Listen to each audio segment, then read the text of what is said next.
नमस्कार जी सभी को। I welcome you all in the next lecture of statistical physics. Statistical physics की ब्रांच में ही I have brought today partition function.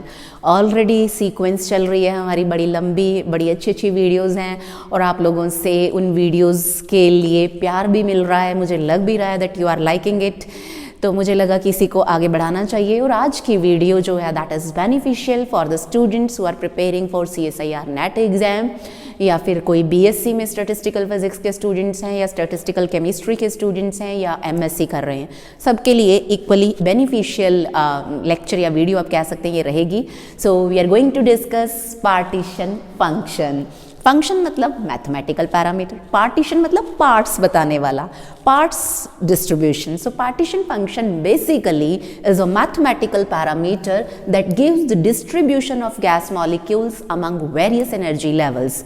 हम लोग अपनी जो क्लासिकल स्टैटिस्टिकल मैकेनिक्स थी वहाँ की जो डिस्कशन थी, उस डिस्कशन के अंदर हम लोगों ने डिस्कस किया कि सिस्टम अगर हमारे पास बहुत बड़ा है और उसके अंदर हम इक्वल प्रायोरी प्रोबेबिलिटी का प्रिंसिपल नहीं लगा पा रहे हैं, तो हम लोग कंपार्टमेंट्स अनइक्वल साइज़ के हैं, तो हम लोग क्या करते हैं उन अनइक्वल साइज़ के कंपार्टमेंट्स को फर्दर ऑन छोटी छोटी सेल्स में डिस्ट्रीब्यूट कर देते हैं।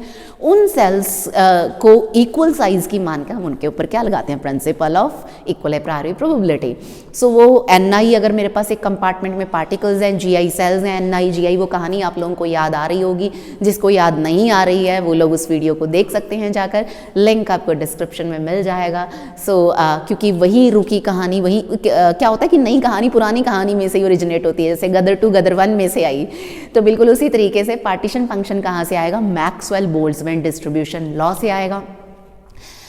पार्टीशन है क्योंकि इसने हमें पार्ट्स बताने हैं कि गैस कैसे पार्टीशनड है, how the gas molecules are partitioned among various energy levels. हमने क्या किया कि मान लीजिए ये रूम ही है, इस रूम के अंदर मैंने सपोज एक विंडो खोल दी है एंड विंटर का सीज़न है और it is foggy outside, humidity है, तो वो ह्यूमिडिटी अंदर भी आ रही है। सो मॉइस्चर का कंटेंट अलग अलग मैं कहूँ कि रीजन्स में, और मैंने इस रूम के अंदर डिफरेंट पार्टीशंस क्रिएट कर दिए हैं और वो पार्टीशंस मैंने एनर्जी वाइज लिए। हमने एनसेम्बल्स की बात की कि हम किसी भी सिस्टम को छोटे छोटे पार्ट्स में डिवाइड करके पढ़ते हैं, तो उस एनर्जी इंटरवल के अंदर कितने पार्टिकल्स प्रेजेंट हैं, कितनों की पॉसिबिलिटी हो सकती है, that we are going to discuss here. और क्यों ये सब हम कर रहे हैं, मैंने पिछली वीडियोस के अंदर बड़ी थॉरोली बताया है कि जैसे वेदर फोरकास्टिंग होती है, वहाँ पर हम लोग इस कॉन्सेप्ट को यूज़ कर सकते हैं किसी पर्टिकुलर रीजन के अंदर कितने पार्टिकल्स हैं, ह्यूमिडिटी कितनी है, टेम्परेचर की क्या वेरिएशन रहती है, स्पीड कितनी है, तो किसी रीजन के अंदर हम लोग का तूफान आएगा या नहीं आएगा। तो ये सारी जो प्रेडिक्शंस हैं, हम लोगों को लगता है कि सॉफ्टवेयर्स हैं इनको बता देते हैं, सॉफ्टवेयर्स को भी हमें बताना पड़ता है। सो आर्टिफिशियल इंटेलिजेंस है वो, आर्टिफिशियल मतलब उसके अंदर जो दिमाग है वो हम लोगों का है, तो वो दिमाग कैसे चलता है, इसी सीक्वेंस में चलता है। So we are going to discuss partition function. Name से लगता है कि तोड़ देगा, सब कुछ बिखेर देगा, अंग्रेज़ों की फूट डालो राज करो नीति पर ये चलेगा, लेकिन फूट डालो, अगर हम फूट डालते हैं तो छोटा सा टुकड़ा है हमारे पास स्टडी करने के लिए। फिजिक्स की अप्रोच है फूट डालो और स्टडी करो, चीज़ को तोड़ दो या जोड़ लो, दो ही तरीके हैं किसी भी सिस्टम को अंडरस्टैंड करने के। तोड़ के स्टडी करना इज़ क्वाइट ईजी। तो इसी तरीके से छोटे छोटे पार्ट्स में हम सिस्टम को डिवाइड करते हैं, उस छोटे पार्ट के अंदर कितने पार्टिकल्स आते हैं ये हमें कौन बताता है, पार्टीशन फंक्शन बताता है। सो एग्जाम में जब भी पार्टीशन फंक्शन का टॉपिक आया, you will first right it's definition. Partition function is a mathematical parameter that gives the distribution of gas molecules among various energy levels. अब मैथमेटिकली, क्योंकि physics हमें पता है क्वांटिटेटिव भी है एज वेल एज क्वालिटेटिव भी है। अब क्वांटिटी कितनी है जब तक आप ये नहीं बताएंगे तब तक इन्फॉर्मेशन इनकम्प्लीट है। मैं हमेशा कहती हूँ कि सपोज़ आपके मदर कहीं चले गए हैं और आपको आज उन्होंने कह दिया कि भैया दूध वाला आएगा, आप दूध डलवा लेना, गेस्ट आएंगे घर पे ज़्यादा डलवा देना। दूध वाला आया, आपने कहा कि गेस्ट आने हमारे घर पे ज़्यादा डाल दीजिए, तो he will be very much shocked. वो कहेगा कि ज़्यादा कम का क्या मतलब है, हो सकता है आपके एक झापड़ भी मार दे कि ज़्यादा कम का क्या मतलब है। आपका 5 kg आपके लिए ज़्यादा हो सकता है अगर आप रूटीन में 2 kgs ले रहे हैं, और लेकिन उसके पास वही जो एक उसका लार्ज ड्रम है ना, 50 की कैपेसिटी का, 60 की कैपेसिटी का, 100 की कैपेसिटी का, so that is comparative all. What I mean to say is कि क्वांटिटी मैटर्स। तो पार्टीशन फंक्शन क्या है हमें पता है, एक ऐसा मैथमेटिकल पैरामीटर, एक ऐसा फंक्शन है जो हमें ये बताएगा भैया कि इस पर्टिकुलर सेल के अंदर इतने पार्टिकल्स प्रेजेंट हैं, इतने गैस मॉलिक्यूल्स प्रेजेंट हैं। अब इसकी वैल्यू का क्या रहेगी मैथमेटिकली, उसके लिए हमें क्या करना पड़ेगा, एक सिस्टम कंसीडर करना पड़ेगा, जो कि हमेशा हम स्टैटिस्टिकल फिजिक्स के हर एक टॉपिक में कंसीडर करते हैं। मैं हमेशा कहती हूँ कि जो मैं बोलती जा रही हूँ इंग्लिश के अंदर आप उसको नोट करते जाइए। अब नोट करने में आप दूध वाले को नोट मत कर लीजिएगा। आफ्टर द डेफिनेशन आपको सिस्टम कंसीडर करना है। So will write consider an ideal gas, because हम मैक्सवेल बोल्ट्जमैन डिस्ट्रीब्यूशन लॉ को यूज करेंगे, that is implemented on ideal gases. तो हम सबसे पहले आइडियल गैस को कंसीडर करेंगे। Consider an ideal gas containing N molecules. मैंने मान लिया उस गैस के अंदर मॉलिक्यूल्स कितने हैं, सपोज कैपिटल एन, और उसके अंदर कंपार्टमेंट्स, बहुत सारे कंपार्टमेंट्स हैं, एक सिस्टम है उसके अंदर बहुत सारे कंपार्टमेंट्स हैं। उन सारे कंपार्टमेंट्स में से मैंने एक प्यारा सा कंपार्टमेंट चूज कर लिया जो मुझे पसंद है, ith compartment. So you will write consider ith compartment that contains Ni molecules. इस ith कंपार्टमेंट के अंदर हमने Ni मॉलिक्यूल्स कंसीडर कर लिए। अब क्या है कि ये जो Ni पार्टिकल्स हैं, they have energy range Ui and Ui plus Dui, कि इनकी एनर्जी इस इंटरवल के अंदर है।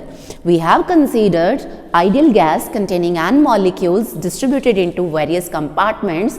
Consider ith compartment in which Ni particles are present having energy range in the interval Ui and Ui plus Dui. आप लोगों ने hope इसको नोट कर लिया होगा, नहीं किया पॉज देके बैक जाइए, नोट कर लीजिए।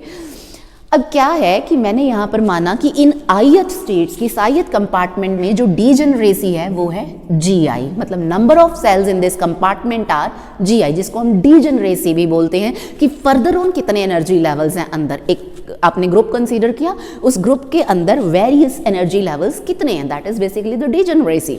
So degeneracy of this ith compartment is Gi, or you may write as Gi is the number of cells in this ith compartment. So by using distribution law of Maxwell-Boltzmann statistical physics, Ni हमें पता है किसके equal था, Gi upon e raised to power alpha plus beta Ui। याद तो होगा सबको, नहीं याद तो याद कीजिए, दिमाग पर थोड़ा सा जोर डालिए, याद आ जाएगा। So ये रहा मैक्सवेल बोल्ट्जमैन डिस्ट्रीब्यूशन लॉ। इसको मैं क्या लिख सकती हूँ, I can write it Ni is equal to Gi e raise to power minus alpha e raise to power minus beta Ui। Beta की वैल्यू हमें पता है 1/kT होती है। सो नेक्स्ट स्टेप में I will write Ni Gi e raise to power minus alpha minus Ui upon kT। आप इस तरीके से लिख देंगे, लेकिन पहले आप यहाँ लिखेंगे using Maxwell Boltzmann distribution law. ये मैंने कर लिया यहाँ पर। अब मुझे पता है दिस इज अ कांस्टेंट, आपको पता है लेजेंडर कोफिशिएंट्स हैं, ये कांस्टेंट होता है, हमने वहाँ पर इसकी वैल्यू भी निकाली थी, यहाँ हमें ज़रूरत नहीं है, मुझे पता है ये कांस्टेंट है। सो मैं इस टर्म को सपोज क्या लिख लेती हूँ, ए लिख लेती हूँ, ताकि मुझे बार बार e raise to power minus alpha मैं हमेशा कहती हूँ कि we human beings are very much selfish, lazy, हम लोग बड़ी टर्म्स को बार बार नहीं लिखना चाहते हैं। सो मैंने इसको Gi e raise to power minus Ui upon kT ये लिख लिया, लिख सकते हैं इसको। अब आपको क्लियर है ये। अब मैंने क्या किया, अब ये तो ith कंपार्टमेंट के अंदर पार्टिकल्स हैं, पूरे सिस्टम के अंदर लेने के लिए फर्स्ट के अंदर N1, सेकंड के अंदर N2, N3, N4 and so on up to Nn मुझे सबका सम करना पड़ेगा। That will be with the value of capital N जो हमने स्टार्टिंग में माना था। So total number of gas molecules capital N will be summation of this term Ni। Ni मुझे पता है I से लेकर कहाँ तक जाएगा, अगर आपने K कंपार्टमेंट्स माने हैं तो ये कहाँ तक जाएगा, K तक। So Ni will be equal to 1 to K। I कहाँ से हो जाएगा, 1 से K तक हो जाएगा। आप चाहें तो समीशन लिख सकते हैं, समीशन Gi, ये Ni की वैल्यू यहाँ पर आप पुट कर दीजिए, इसको इक्वेशन नंबर 1 कहिए। सो यहाँ लिखेंगे substituting the value of Ni from equation number 1 minus Ui upon kT। मुझे पता है ये A कांस्टेंट है, इसको बाहर ले लिया, धक्के मार के बेचारे को बाहर निकाल दिया गया। ui upon kt is the value for total number of particles in a system. ये हमारे पास ये वैल्यू आ गई है। इसके बाद इसको और इजी फॉर्म में हम लोग कैसे एक्सप्रेस कर सकते हैं, हम लोग क्या करेंगे, इस a को इधर ले जाएंगे। So this will be this n by a summation gi ui by kt। ये मुझे पता है term this n by a is nothing but partition coefficient. तो इसको आप चाहें जिस भी सिंबल से डिनोट करें, आप चाहें तो इसको z लिख लें, आप चाहें तो इसको गैमा लिख लें, कुछ भी लिखें। बहुत सारी बुक्स इसको z से डिनोट करती हैं, summation g i e raise to power u i upon k T and this z is n by a. Number of particles per unit Legendre coefficient mathematically, and it is expressed as summation gi e raised to power minus ui by kt. तो degeneracy की term भी आ गई है, energy की term भी आ गई है। तो this is the basically value of partition function. आप चाहें तो इस समीशन को ओपन भी कर सकते हैं। So this z can be written as, I can write here this z is equal to g1 e raised to power minus u1 upon kt, g2 e raised to power minus u2 upon kt, g3 e raised to power minus u3 upon kt and so on. So this can give you the value for partition function. तो ये हमारा छोटा सा प्यारा सा cute सा partition function आ गया है। अब देखिए पार्टीशन फंक्शन बेसिकली क्या है कि सिस्टम के लिए बहुत ज़्यादा ज़रूरी टर्म है। अगर हमें किसी सिस्टम का पार्टीशन फंक्शन पता है, मतलब मुझे ये पता है कि कितने कंपार्टमेंट के अंदर कितने पार्टिकल्स प्रेजेंट है, तो I can calculate the other properties of that particular system, उसका momentum, velocity, distribution of speeds में सब कैलकुलेट कर सकती हूँ। इट इज़ जस्ट लाइक कि क्वांटम मैकेनिक्स के अंदर या वेव मैकेनिक्स के अंदर या मैं कहूँ कि ड्यूअल नेचर के अंदर जो रोल साई प्ले करता है, साई त्रिशूल याद तो होगा सबको, जो रोल साई प्ले करता है वेव फंक्शन की, अगर आपको ये वेव का पता चल गया तो आपको सारी प्रॉपर्टीज का पता चल जाता है। सो एग्जैक्टली सेम यहाँ पर वही रोल कौन प्ले करता है, पार्टीशन फंक्शन प्ले करता है। If you know the partition function of any gas और any system, you can get each and every detail about that system. तो बिल्कुल वही रोल ये यहाँ पर प्ले करता है। ये उसको कहता है कि तू वहाँ मैं यहाँ, और आपको याद होगा ये साई जो वेव फंक्शन है that was given by Schrodinger uncle. तो जो श्रोडिंगर अंकल थे उन्होंने जो अपना सिंबल दिया कि भैया ये सारी प्रॉपर्टीज़ बताएगा, बिल्कुल इसी तरीके से यहाँ पर स्टैटिस्टिकल फिजिक्स या मैकेनिक्स या केमिस्ट्री के अंदर पार्टीशन फंक्शन वही फंक्शन है, वही ब्रह्मास्त्र है आपके तर्कश के अंदर जो आपको सारी वैल्यूज़ बताएगा, सारी प्रॉपर्टीज़ बताएगा, किसी सिस्टम की मैक्रोस्कोपिक प्रॉपर्टीज़ के बारे में इंफॉर्मेशन देगा।